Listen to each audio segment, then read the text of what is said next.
Hello everyone, so welcome once again in our YouTube channel crack board. और I hope कि आप सब लोग बहुत अच्छे से रह रहे होंगे, इस लॉकडाउन में बच के रह रहे होंगे कोरोना वायरस से। और एक और चीज़, आप सबको, तमाम लोगों को, मेरे जितने भी लोग देख रहे हैं और जो नहीं भी देख रहे हैं, तमाम लोगों को ईद बहुत बहुत मुबारक हो, जो कि कल है ईद।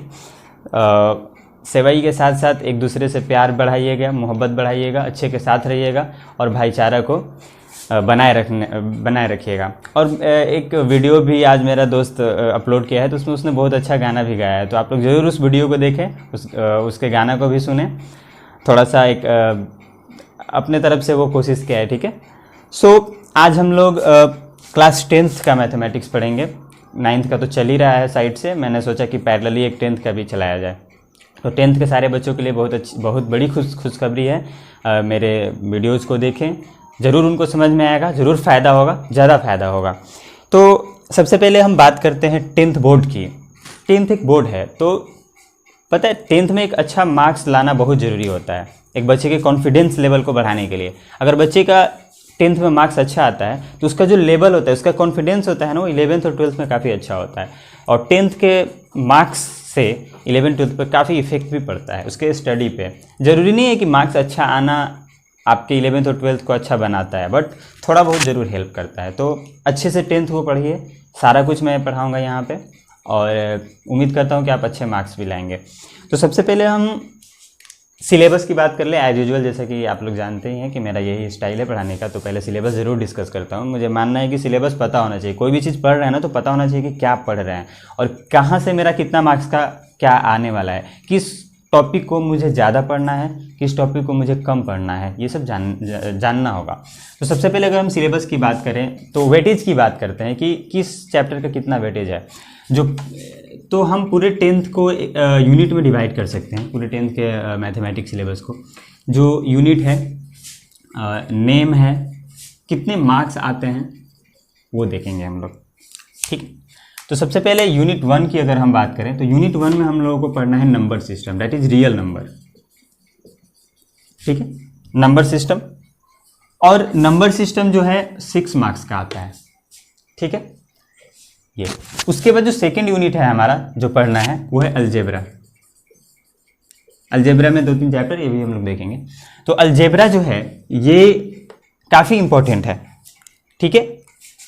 मेरे अकॉर्डिंग पूरे 10th में सबसे ज़्यादा इंपॉर्टेंट अलजेब्रा है, क्योंकि वेटेज बहुत ज़्यादा है इसका वेटेज है 20 मार्क्स का। 20 मार्क्स बहुत होते हैं, ठीक है। थर्ड जो है वह है कोऑर्डिनेट ज्योमेट्री का छोटा भाई, ठीक है। और कोऑर्डिनेट ज्योमेट्री से जो है 6 मार्क्स का क्वेश्चन आता है। उसके बाद जो फोर्थ वन इज जियोमेट्री।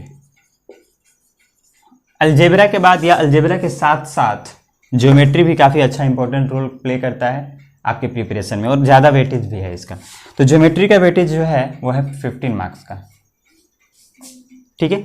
उसके बाद जो हमारा यूनिट 5 है वो है ट्रिगोनोमेट्री, जो आज हम लोग स्टडी भी करने वाले हैं, और आज हम लोग यही स्टडी करेंगे। ट्रिग्नोमेट्री से स्टार्ट करेंगे, सब कुछ पढ़ेंगे, थोड़ा सा जरूरी नहीं है कि सीक्वेंस वाइज पढ़ेंगे। मैं ट्रिग्नोमेट्री से स्टार्ट करूंगा, ट्रिग्नोमेट्री के बाद हो सकता है अलजेब्रा स्टार्ट कर दूं, या हो सकता है ज्योमेट्री स्टार्ट कर दूं, वो डिपेंड करता है। तो आप लोग पढ़िएगा, सब कुछ पढ़ाया जाएगा आपको। ट्रिग्नोमेट्री में भी 2 चैप्टर आपको पढ़ने हैं। तो ट्रिग्नोमेट्री जो है वो 12 मार्क्स का आता है, तो अच्छा खासा इसका भी वेटेज है, ठीक है।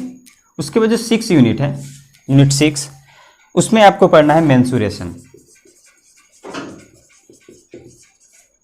ये भी अच्छा है, इसमें भी इसका भी वेटेज अच्छा खासा है, ठीक है। और इससे आता है 10 मार्क्स का। And the last chapter which you will have to study is that statistics and probability. काफ़ी अच्छा चैप्टर है ये। आपके अब्रॉड जब आपके इन फ्यूचर में अगर आप हायर स्टडीज़ में जाएंगे तो स्टैटिस्टिक्स एंड प्रोबेबिलिटी का काफ़ी यूज है, और अच्छे से इसको पढ़ाई करना है। और ये आता है 11 मार्क्स का, वेटेज भी अच्छा है। आप पूरे को सम करेंगे तो शायद ये 80 आएगा। तो ये आपका 80 मार्क्स का जो इंटरनल असेसमेंट होता है वो होता है 20 मार्क्स का।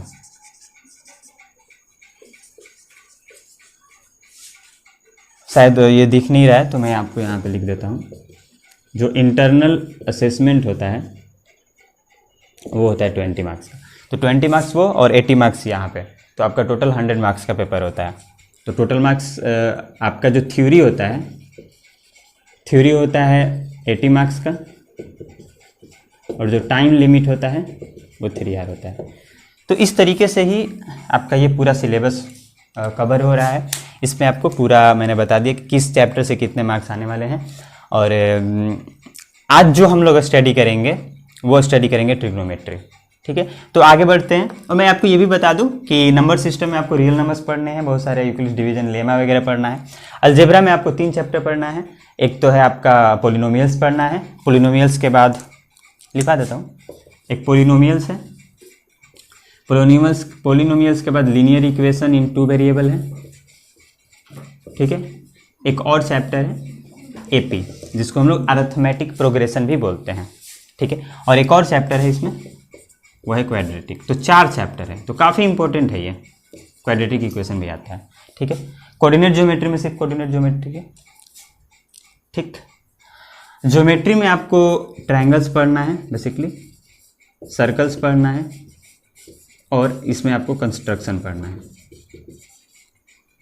ठीक। ट्रिगो में आज जो हम लोग पढ़ेंगे वो है इंट्रोडक्शन ऑफ ट्रिग्नोमेट्री, और जो सेकेंड है वो है हाइट एंड डिस्टेंस। मतलब बेसिकली ट्रिगो का ये एप्लीकेशन है, एप्लीकेशन ऑफ ट्रिग्नोमेट्री आप इसको बोल सकते हैं, एप्लीकेशन ऑफ ट्रिग्नोमेट्री, ठीक है। वैसे ही मेंसुरेशन में एरियाज वगैरह पढ़ना है, वॉल्यूम्स पढ़ना है। एरिया में आपका surface area, total surface area वगैरह वगैरह। फिर वॉल्यूम्स में बहुत सारे सॉलिड शेप्स का वॉल्यूम निकालना होगा। स्टैटिस्टिक्स एंड प्रोबेबिलिटी पढ़ना है। तो ये आपका जो डिस्ट्रीब्यूशन है, ये पूरे मैथमेटिक्स का क्लास 10th का डिस्ट्रीब्यूशन है। और आज हम लोग स्टडी करेंगे वो ये वाला पार्ट स्टडी करेंगे, यानी कि हम लोग ट्रिग्नोमेट्री स्टडी करेंगे, ठीक है।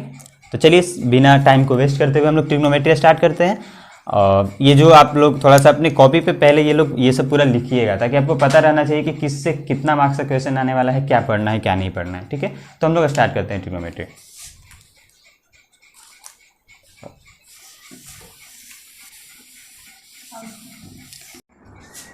ठीक है, तो ट्रिग्नोमेट्री स्टार्ट करते हैं।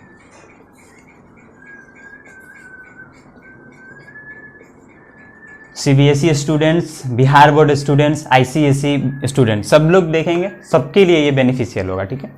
तो ट्रिग्नोमेट्री क्या होता है, सबसे पहले हम ये बात करते हैं कि ट्रिग्नोमेट्री क्यों पढ़ा गया। देखो, ट्रिग्नोमेट्री एक बेसिस है मेजरमेंट का। किसी भी चीज़ को मेजर करना होता है ना, तो एक बेस लेकर मेजर करते हैं। जैसे ये लेंथ है, ये कितना लेंथ है, तो 5 मीटर है, 10 मीटर है, तो एक बेस होता है ना। 1 मीटर एक बेसिक मान लिया जाता है, बेस मान लिया जाता है कि 1 मीटर के ही मल्टीपल में कुछ भी होता है। तो उसी तरीके से ट्रिग्नोमेट्री भी एक बेसिक है मेजरमेंट का। ट्रिग्नोमेट्री जो है हमारा, वो 2 वर्ड से मिलकर बना है, ट्रिगो प्लस मेट्रोन। ये सिर्फ अंडरस्टैंडिंग के लिए है, ठीक है। ट्रिगो प्लस मेट्रोन 2 वर्ड है इसमें, जिसमें ट्रिगो का मतलब होता है साइड्स ऑफ ट्रायंगल, और मेट्रोन का मतलब होता है मेजरमेंट। इसी से हमको पता चल रहा है कि ट्रिग्नोमेट्री का मतलब क्या होता है, कि यह हम इसको ऐसे लिख सकते हैं कि the study of measurement of sides of, एक राइट एंगल ट्रायंगल इसमें ऐड हो जाता है, sides of right angle triangle is called trigonometry. तो ये हमेशा ध्यान देना है कि जो मेरा ट्रिग्नोमेट्री होगा वो एप्लीकेबल होगा सिर्फ राइट एंगल ट्रायंगल के लिए। ये एक बेसिक माना जाता है, ठीक है ना। सपोज मैंने आपसे बोला, या कोई आपसे बोला कि यहाँ पे एक बिल्डिंग है, दिस इज अ बिल्डिंग, और आपको इसका हाइट नहीं पता है कि इसका हाइट कितना है, हमको इसका हाइट मेजर करना है, ठीक है। तो हम क्या करेंगे, इसका हाइट कैसे मालूम करेंगे, हम मेरे पास और कोई ऑप्शन नहीं है, तो हम, और आपसे ये भी कंडीशन दिया गया कि इस पॉइंट से इसका हाइट मेजर करना है, इस पॉइंट के हेल्प से इस बिल्डिंग का हाइट मेजर करना है। तो हम क्या करेंगे कि हम पता करेंगे ना कि इसका, अगर इससे जो मिलने वाला इसका बेस है, इसका जो यहाँ पे बेस है ना, इससे इस एक पॉइंट को मिला देंगे और इसका टॉप ऑफ द जो पॉइंट है उसको इससे मिला देंगे। तो देखो एक राइट एंगल ट्रायंगल का फॉर्मेशन हो रहा है, राइट एंगल ट्रायंगल का फॉर्मेशन हो रहा है कि नहीं हो रहा है। तब हम ये बेस और इसको जो हाइपोटेन्यूज बोलते हैं, आपको मालूम होगा, और इसको हाइट, तो इसके और इसके यूज से, इसके और इसके यूज से हम इसके हाइट को पता कर सकते हैं। और यहाँ पे एक एंगल बनेगा जिसको मान लो थीटा बोलते हैं। तो बेसिकली जो ट्रिग्नोमेट्री होगा वो इसी फिगर में अप्लीकेबल होगा, यानी कि राइट एंगल ट्रायंगल होना ही होगा ट्रिग्नोमेट्री के लिए, ठीक है।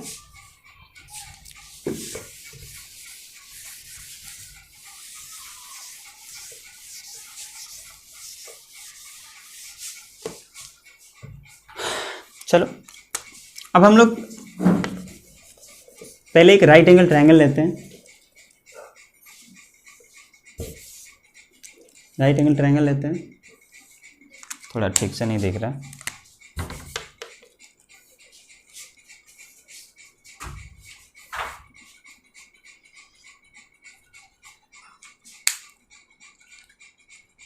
मान लो ये पॉइंट ए है, ये पॉइंट बी है और ये पॉइंट सी है, ठीक है। ये एक राइट एंगल ट्रायंगल है क्योंकि इसका मेजर कितना है, 90 डिग्री है। इसमें कुछ टर्म्स है जो आपको मालूम होना चाहिए। ये जो ए बी है ना, जो ए बी आपको दिख रहा है, इसको हम लोग बेस बोलते हैं। क्या बोलते हैं, बेस। या इसको हम, जैसे अगर मान लो ये एंगल कंसीडर करते हैं हम, एंगल ए, इसको क्या बोलेंगे, एंगल ए, इसको बोलेंगे एंगल बी, इसको बोलेंगे एंगल सी, बोलेंगे ना। तो एंगल ए से जो बेस जुड़ा हुआ है, देखो एंगल ए के ही ये बेस है ना, ये वाला, तो इसको हम बोलेंगे adjacent side of angle A. इसको हम ऐसे भी बोल सकते हैं कि ये क्या है, एडजेसेंट साइड है एंगल ए का, या इसको बेस बोलते हैं। ये जो आपको दिख रहा है इसको हाइपोटेन्यूज बोलते हैं। इसको क्या बोलते हैं, हाइपोटेन्यूज बोलते हैं। और ये जो आपको दिख रहा है इसको परपेंडिकुलर बोलते हैं। ये सब आपको पता भी होगा, परपेंडिकुलर या हाइट, कुछ भी बोलो। और इसको एक और नाम बोलते हैं, देखो ये ए के अपोजिट है कि नहीं, ये वाला जो साइड है, ये बीसी जो साइड है मेरा, वो ए के अपोजिट है कि नहीं है। तो इसलिए इसको बोलते हैं opposite side of angle A, angle A का अपोजिट साइड। तो ये कुछ टर्मिनोलॉजी है, ये आप लोग लिख लीजिए। वैसे ही आपसे अगर कोई पूछा कि बताइए सी का एडजेसेंट साइड क्या है, अगर हम सी के एंगल को देखें तो सी के एंगल के अकॉर्डिंग ये वाला जो लेंथ है, यानी कि जो बीसी है, उसको हम लिख सकते हैं क्या कि adjacent side of angle C. Adjacent side of angle C, क्यों, क्योंकि ये सी के एडजेसेंट में है। और सी के अपोजिट में क्या है, देखो ये वाला बेस है एंगल सी के अपोजिट में, इसलिए हम इसको ये भी लिख सकते हैं कि अपोजिट साइड एंगल सी। तो ये, अब वैसे हम बी के रिस्पेक्ट में अगर हम बात करें तो ये क्या हो जाएगा, adjacent side of angle B, और ये क्या हो जाएगा, opposite side of angle B. तो हर एक एंगल के रिस्पेक्ट में हम लोग इसका नाम, आपको सिर्फ 3 नाम याद रखने हैं। ये मैंने ऐसे स्टाइल मारने के लिए लिख दिया, आपको बस 3 नाम याद रखना है। आपको क्या क्या याद रखना है कि भाई साहब इसको परपेंडिकुलर बोलते हैं, इसको बेस बोलते हैं, और इसको हाइपोटेन्यूज बोलते हैं, हाइपोटेन्यूज बोलते हैं। ये आपको याद होना चाहिए, ठीक है। चलो ये नोट डाउन करो। नाउ इसके बाद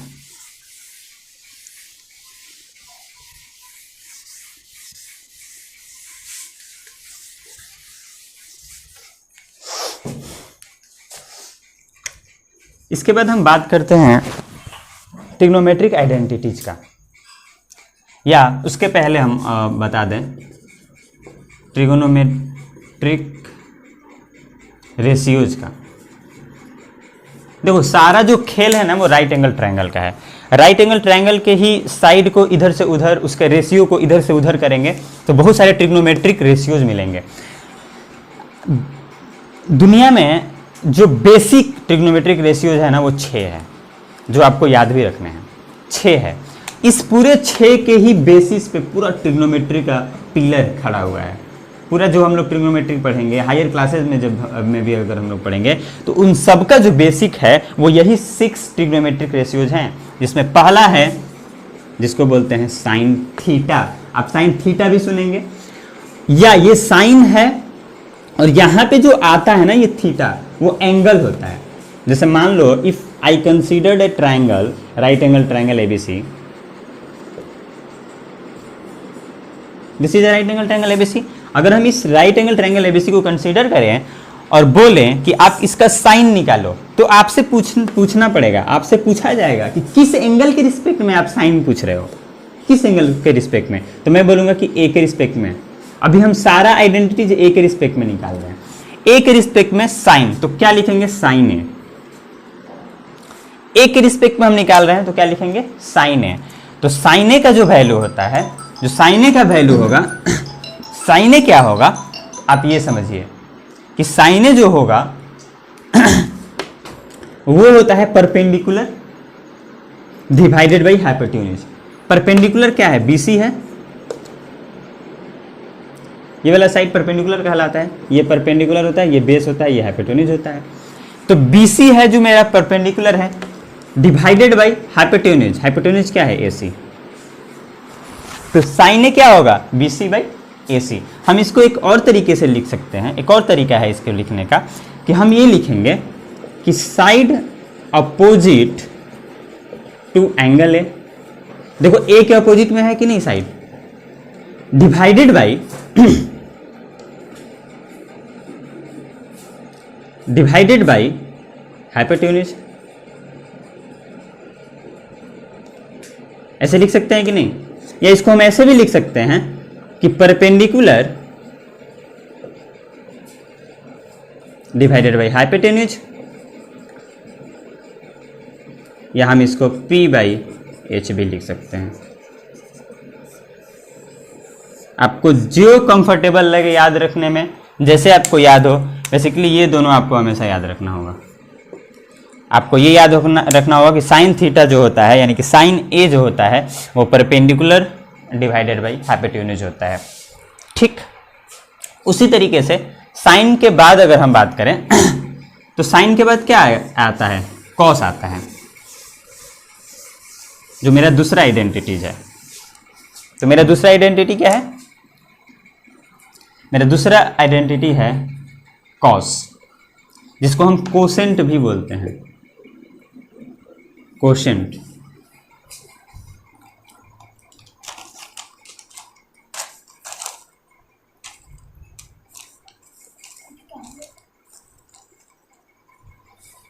सॉरी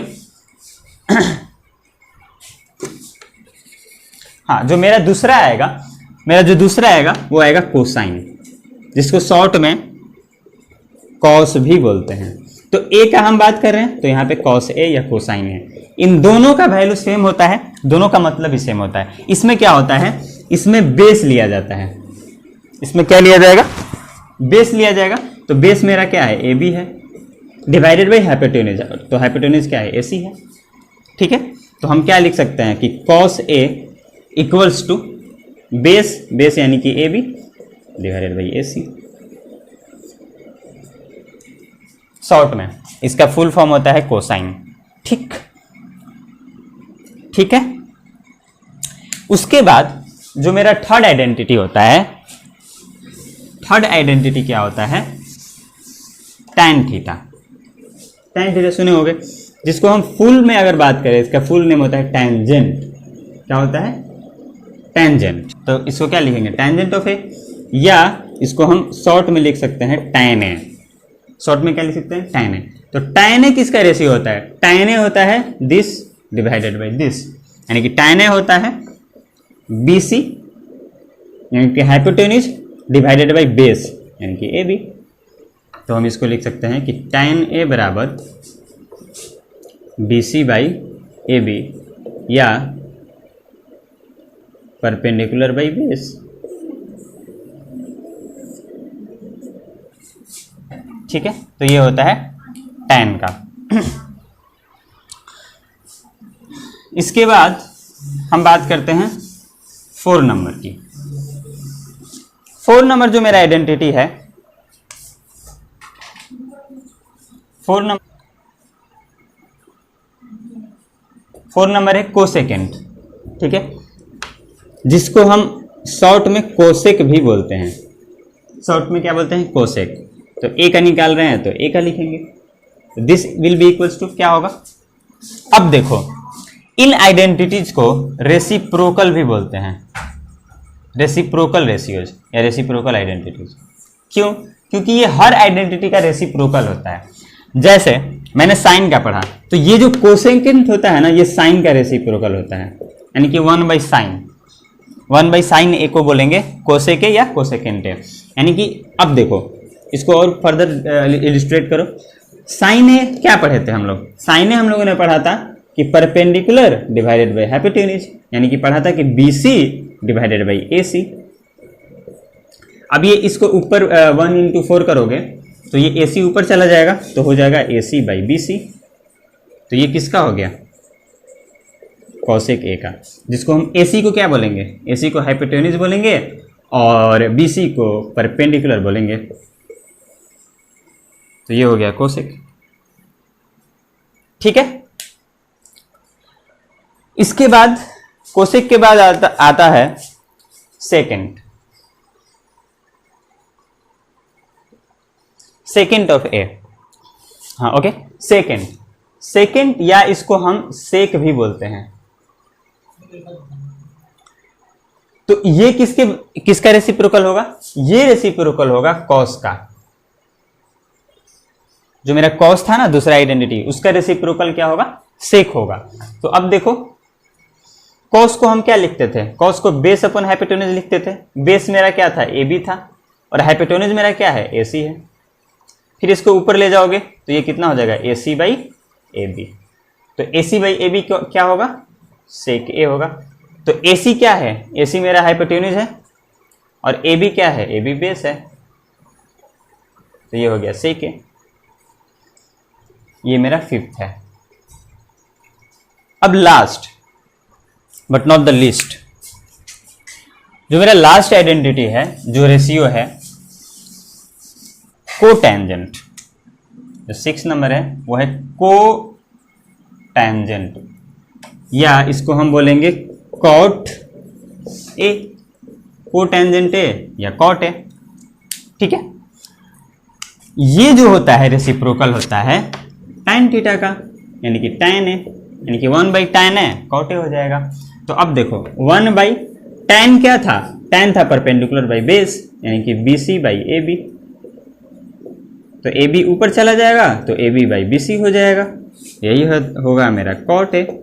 और AB मेरा क्या है? AB मेरा बेस है, और BC मेरा क्या है? BC मेरा परपेंडिकुलर है। तो ये हो गया कॉट ए। तो ये मेरा 6 जो रेशियोज है, ट्रिग्नोमेट्रिक रेशियोज, जो बेसिक रेशियोज हैं, ये हम लोगों ने देखा। अब एक बार समराइज करते हैं, सबको एक साथ लिखते हैं। ठीक है, तो हम लोग समराइज करते हैं। पहला मेरा क्या था? पहला मेरा था साइन थीटा, यानी कि साइन ए। तो साइन ए इक्वल्स टू क्या था? Perpendicular upon hypotenuse. जो सेकेंड था वो कॉस था, तो कॉस से हमने क्या लिखा था? Base upon hypotenuse.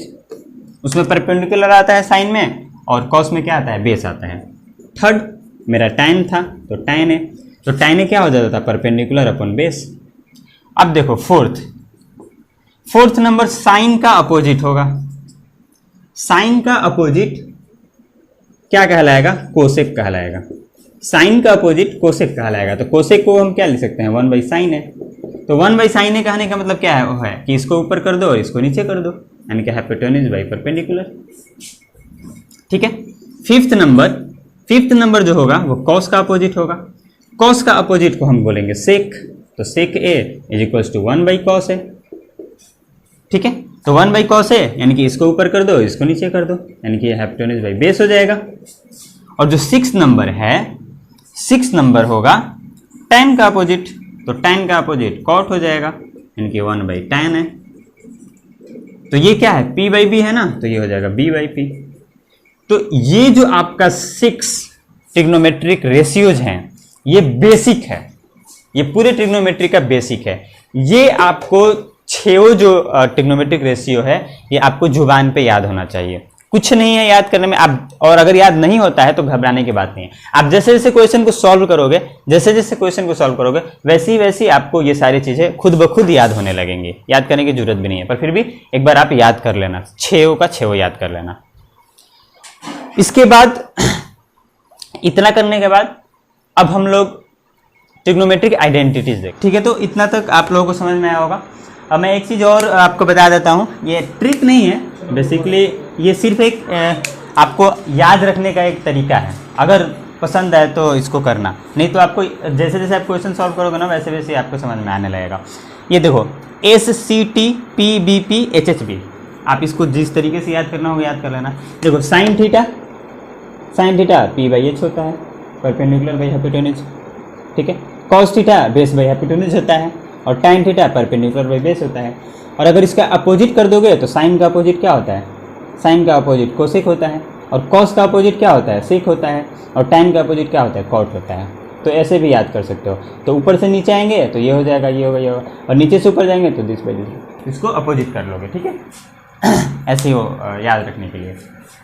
अब हम लोग एक क्वेश्चन करते हैं, और इस क्वेश्चन के थ्रू जितना भी हम लोगों ने रेशियोज देखा उसको सॉल्व करते हैं कि कैसे क्वेश्चंस आते हैं, आपको कैसे सॉल्व करना होता है, ठीक है। तो एक मैं क्वेश्चन देता हूं कि if sin theta equals to 4/5, if sin theta equals to 4/5, then find all the 6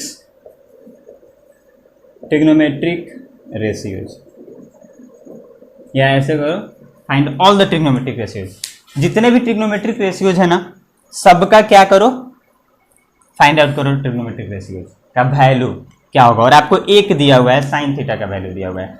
तो जब भी इस तरीके के क्वेश्चन को सॉल्व करो ठीक है ना, जब भी सॉल्व करो तो सबसे पहले एक राइट एंगल ट्रायंगल बनाओ। हमेशा एग्जाम में भी करना है तो ऐसे ही करना है, एक राइट एंगल ट्रायंगल बनाओ।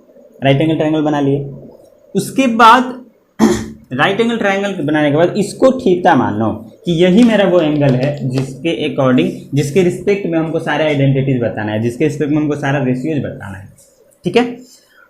अब देखो आप याद रख करो, और आपको याद होना चाहिए कि साइन थीटा 4/5 है, तो इसमें आपको याद होना चाहिए कि ये 4 क्या होता है, ये 4 होता है परपेंडिकुलर, होता है कि नहीं, देखो परपेंडिकुलर होता है। और ये जो 5 होता है वो क्या होता है, हाइपोटेन्यूज होता है। क्या होता है, हाइपोटेन्यूज होता है। तो यहाँ लिख लो, मेरे पास परपेंडिकुलर क्या दिया हुआ है, 4, यानी कि ये वाला जो है, अगर ट्रायंगल ABC इसको कंसीडर करें तो इसमें जो BC है उसका लेंथ 4 दिया हुआ है, और इसमें हाइपोटेन्यूज भी दिया हुआ है 5, तो ये हाइपोटेन्यूज 5 हो जाएगा। इसमें क्या नहीं दिया हुआ है, इसमें बेस नहीं दिया हुआ है। तो अगर हम बेस निकाल लें, तो ट्रिग्नोमेट्री का कोई भी रेशियोज हम लोग निकाल सकते हैं, क्योंकि ये तीनों इसी तीनों साइड से तो पूरा खेलता है ना ट्रिग्नोमेट्री का सारा रेशियोज जो होगा इसी तीनों साइड से ही तो खेलेगा। तो हम लोग इस बेस को निकाल लेंगे। और बेस को हम कैसे निकालेंगे, आप बोलोगे सब बेस को कैसे निकालेंगे, तो आप पढ़े होंगे पाइथागोरस थ्योरम। तो बाई पाइथागोरस होता है या कुछ होता है, आप देख लेना, स्पेलिंग मिस्टेक हो सकता है। पाइथागोरस ट्रिपलेट क्या होता है कि अगर एक राइट एंगल ट्रायंगल हो जिसमें अगर ये A है, ये B है और ये C है, लेंथ तो जो A² प्लस B² होता है वो C² के बराबर होता है। ये पढ़े हो ना आप लोग कि हाइपोटेन्यूज का स्क्वायर वो बराबर होता है परपेंडिकुलर का स्क्वायर प्लस बेस का स्क्वायर, ये आप लोग पढ़े हुए होंगे। तो using this concept we can find the length of AB। It means we can find the base value. अगर हम बेस वैल्यू निकाल लेते हैं तो हम सारा ट्रिग्नोमेट्रिक रेशियो निकाल सकते हैं। चलो बेस निकालते हैं, तो हम क्या करेंगे कि AC का स्क्वायर यानी कि हाइपोटेन्यूज का स्क्वायर बराबर होगा BC का स्क्वायर प्लस AB के स्क्वायर के, होगा कि नहीं होगा? ठीक है, तो अब देखो AC का स्क्वायर दिया हुआ है 5, तो 5 का स्क्वायर करेंगे, 5 का स्क्वायर इक्वल्स टू BC का स्क्वायर, BC मेरा कितना है 4, तो 4 का स्क्वायर करोगे, ठीक है, प्लस AB का स्क्वायर नहीं पता है हमको, तो AB का स्क्वायर लिख देंगे हम लोग, ठीक है। अब देखो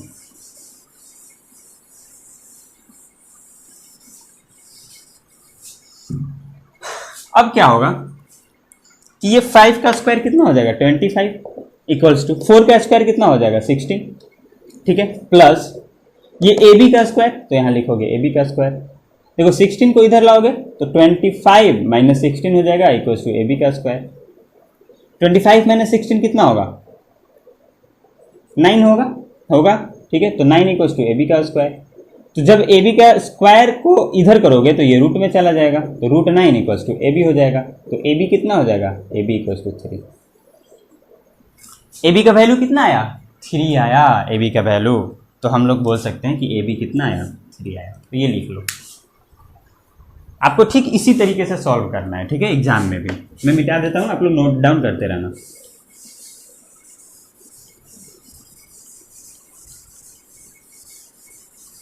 अब देखो, अब मेरे पास तीनों साइड्स पता हो गया मुझे, 2 साइड्स तो क्वेश्चन में ही दिया हुआ था, तीसरा साइड मैंने पाइथागोरस थ्योरम के यूज से निकाल लिया। अब हम लोग किसी भी साइड को निकाल सकते हैं। अब हम लोग cos थीटा निकालेंगे मान लो, तो cos थीटा क्या होता है, sin थीटा होता है this by this, perpendicular by hypotenuse, तो cos थीटा क्या होता है बेस बाई हाइपोटेन्यूज, याद है ना, बेस बाई हाइपोटेन्यूज, तो बेस कितना आया मेरा निकल के 3 आया, और हाइपोटेन्यूज कितना है 5 है, तो 3/5 हो जाएगा बेस। अब है tan थीटा, तो tan थीटा कितना हो जाएगा, tan थीटा हो जाएगा परपेंडिकुलर बाई बेस, तो P बाई बी, परपेंडिकुलर कितना है 4 है और बेस कितना है 3 है, तो tan थीटा इक्वल्स टू हो जाएगा 4/3 हो जाएगा, ठीक, समझ रहे हो। अब देखो, अब साइन, अब एक है, इसके बाद क्या है कोसेक थीटा, कोसेक थीटा किसका रेसिप्रोकल है साइन थीटा का, यानी कि साइन थीटा का जो वैल्यू है ना उसको पलट दो, तो साइन थीटा का 4/5 है तो इसका 5/4 हो जाएगा, ठीक है। वैसे ही सेक थीटा, तो सेक थीटा क्या हो जाएगा 1/cos थीटा, तो cos थीटा का वैल्यू कितना है 3/5, तो इसका 5/3 हो जाएगा, पलट दो। वैसे ही cot थीटा, तो cot थीटा किसका होता है tan थीटा का, तो tan थीटा का वैल्यू 4/3 है तो इसको पलट दो, तो ये 3/4 हो जाएगा, एज सिंपल एज दैट, बहुत सिंपल है। तो इस तरीके से हम लोग इस क्वेश्चन को सॉल्व कर सकते हैं, ठीक।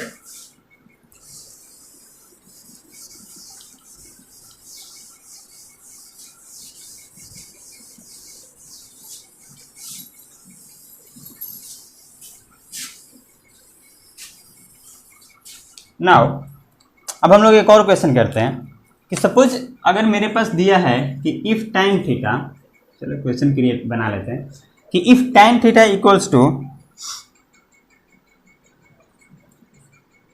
4/3 या 3/4, फाइंड